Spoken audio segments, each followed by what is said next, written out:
Hey, what's going on guys? Delrith here, bringing you another rapid fire style review, this time for the game Ace Combat 7 Skies Unknown. This game was developed by Bandai Namco and Project Aces and is, if you count all the games across all platforms, around the 16th game in the series. Ace Combat has been around for a very long time, long enough that my first exposure to it was when I was a kid around 10 or 11 and picked up Ace Combat 4 on the PS2. I was given it as a gift, and even though I didn't understand what was going on half the time, I still remember having quite a bit of fun with it and playing it a lot.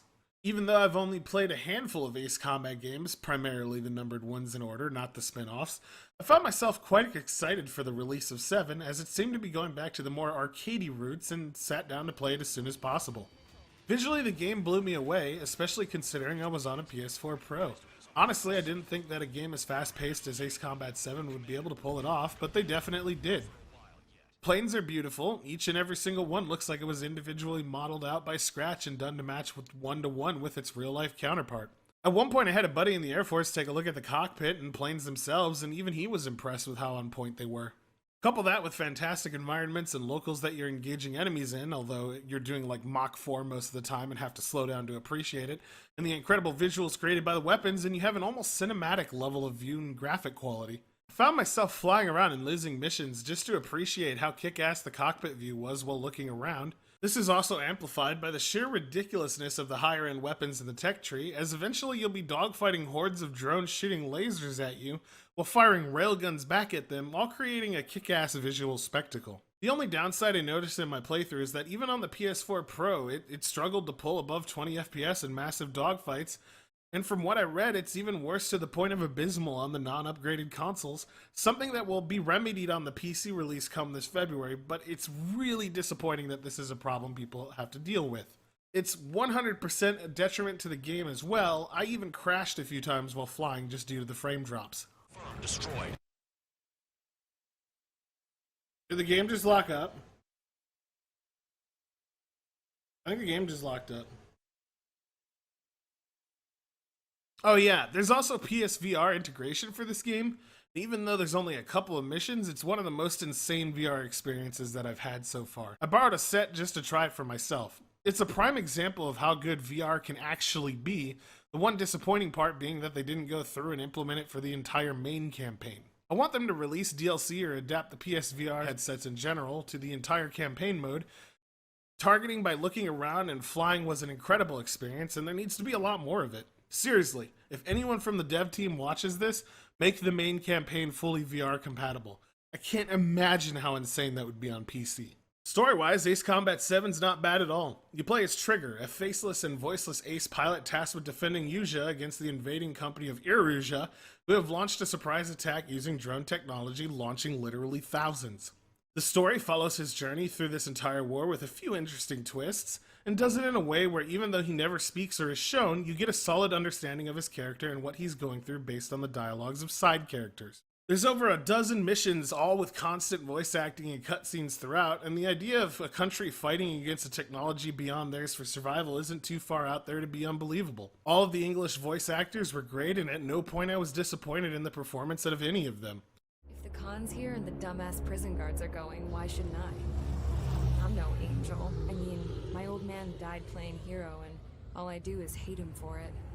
A lot of the series missions had fantastic dialogue throughout based on what you were doing and accomplishing, and it was pretty great to have your wingmen compliment you when you pulled something truly nuts off. Personally, I liked the AWACS guys talking shit on my squatties when I was doing all of the work. Actually, to put it bluntly, the sound design in Ace Combat 7 is absolutely fantastic. All of it is. Explosions, weapons going off, rocket sounds, flying through storms, landing, banter. It's all a huge positive for the game, and I couldn't find anything to complain about in regards to that. Mission variety isn't bad either. The only repetitive mission type I believe was called Annihilation, where you had to kill enough enemies to hit a certain point total before you could leave. Each one of those missions were incredibly unique, however, allowing you to do things like sink aircraft carriers or destroy massive base platforms through strategy, keeping it interesting. Some missions are incredibly difficult because of the certain mechanics you have to deal with, but you never really get excessively frustrated, as most of the time it's easy to understand where you screwed up as a player. If there was any nitpicking to be done, it would have been for the overall campaign to be longer.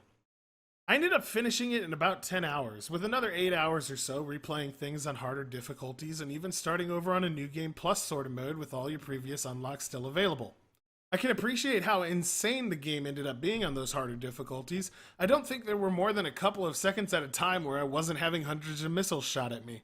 Combat and dogfighting in AC7 can be summarized by simply looking at the nickname the community has given it, Missile Combat 7.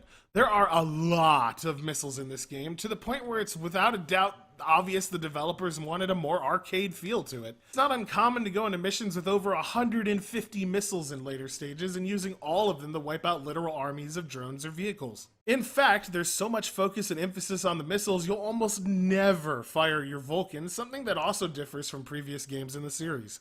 The way they handled it, though, isn't bad at all. There are dozens of types of different missiles, bombs, rockets, and special weapons, so even though every mission can be summarized as missile spam, it's interesting missile spam.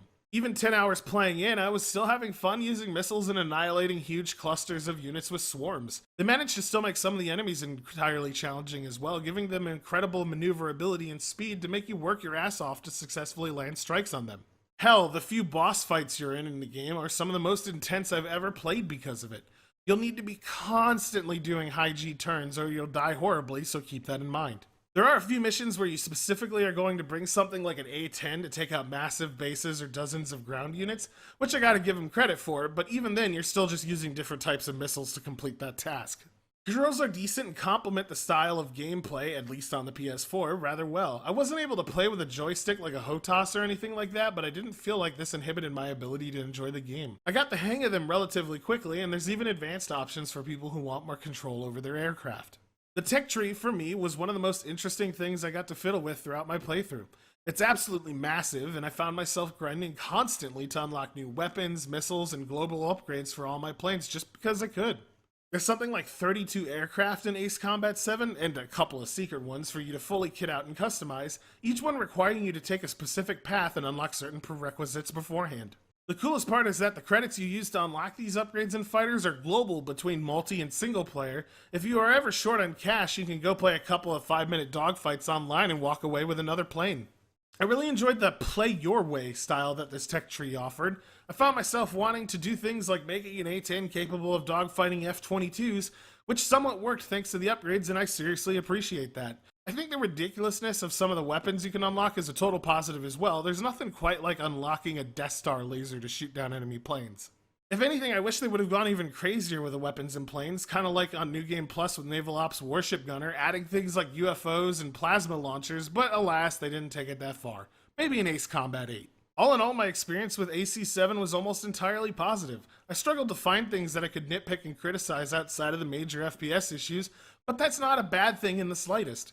Overall, I'm going to have to give the game a solid 8 out of 10, with the shortness of the campaign and major FPS problems holding it back from going any higher. I'm sure with the FPS increase on the PC, this could easily push a 9. It's a kick-ass and incredibly enjoyable modern dogfighting game that does the series justice, and I personally can recommend it to anyone that was a fan of the previous titles and would like to kick ass in the skies once more. Anyway, that's going to be it for this rapid fire style review. If you liked it, do me a solid and hit that like button, and if you already subscribed, ring that bell to get notifications on new videos in the future. Oh yeah, and if you like the rapid fire reviews or would like to see them when I'm doing them live on Twitch, you can head over to my Twitter at AJSADelrith and give me a follow. I'd appreciate it. Until the next video, this is Delrith, and I'll be seeing you. All aircraft, form up on trigger, nice and tight.